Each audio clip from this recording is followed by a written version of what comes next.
नमस्कार। प्रभा साक्षी न्यूज नाटक और आप सभी का स्वागत है। जम्मू कश्मीर में आतंक के खिलाफ चल रहे अभियान में देश को लगातार सफलता मिल रही है, लेकिन चुनौतियां अभी बनी हुई हैं, जिसके मद्देनजर केंद्र सरकार ने जम्मू कश्मीर के सुरक्षा हालात की गहन समीक्षा की है। साथ ही पाकिस्तान से सटी सीमा पर सुरक्षा बढ़ाने के निर्देश भी दिए गए हैं। इसके अलावा पाकिस्तान से ड्रोन के माध्यम से होने वाली तस्करी पर लगाम की ऐसी तैयारी की जा रही है कि जल्द ही इस समस्या का पूर्ण समाधान हो सकता है। जहां तक केंद्र सरकार की ओर से सुरक्षा हालात की समीक्षा की बात है, तो आपको बता दें कि केंद्रीय गृह मंत्री अमित शाह ने अधिकारियों को जम्मू कश्मीर में आतंकवाद रोधी अभियानों को मजबूत करने का निर्देश दिया है और आतंकी पारिस्थितिकी तंत्र के पूर्ण उन्मूलन पर भी जोर दिया है। जम्मू कश्मीर में संवेदनशील इलाकों में सुरक्षा एजेंसियों को उचित तैनाती की सलाह देते हुए अमित शाह ने इस बात पर जोर दिया है कि आतंकवाद रोधी अभियान चलाते समय सभी उचित प्रक्रियाएं अपनाई जानी चाहिए। एक आधिकारिक प्रवक्ता के अनुसार ये निर्देश नॉर्थ ब्लॉक में आयोजित एक उच्च स्तरीय बैठक में दिए गए। इस दौरान गृह मंत्री ने जम्मू कश्मीर में सुरक्षा स्थिति की गहन समीक्षा की। बैठक में जम्मू कश्मीर के उपराज्यपाल मनोज सिन्हा, राष्ट्रीय सुरक्षा सलाहकार अजीत डोभाल, सेना प्रमुख जनरल मनोज पांडे और खुफिया और अन्य सुरक्षा एजेंसियों के शीर्ष अधिकारी शामिल हुए।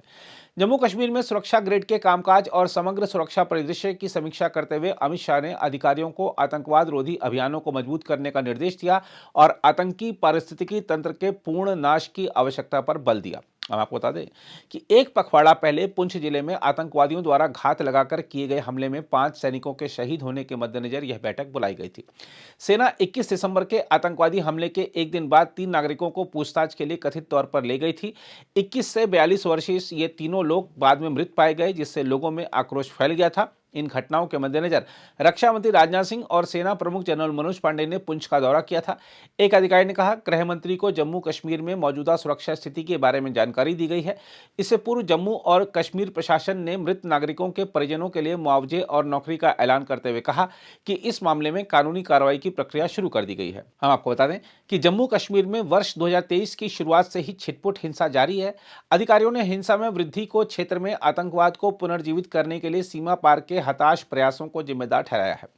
जहां तक पाकिस्तान से सटी सीमा पर निगरानी बढ़ाने की बात है, तो आपको बता दें कि सीमा पार से ड्रोन के जरिए हथियार और मादक पदार्थ की तस्करी करके इन्हें भारतीय क्षेत्र में पहुंचाने की समस्या का अगले 6 महीने में अंत हो जाएगा, क्योंकि एक स्वदेशी ड्रोन रोधी तकनीक विकसित की जा रही है, जिससे राष्ट्र विरोधी तत्वों के इस तरह के दुस्साहस पर रोक लगाई जा सकेगी। सुरक्षा एजेंसियां ड्रोन रोधी तकनीक की 3 डिजाइन पर काम कर रही हैं और अंतिम परिणाम 3 या इन तीनों का संयोजन हो सकता है। एक अधिकारी ने कहा, ड्रोन के इस्तेमाल से सीमा पार से हथियारों और मादक पदार्थों की तस्करी का खतरा अगले 6 महीनों में खत्म हो जाएगा।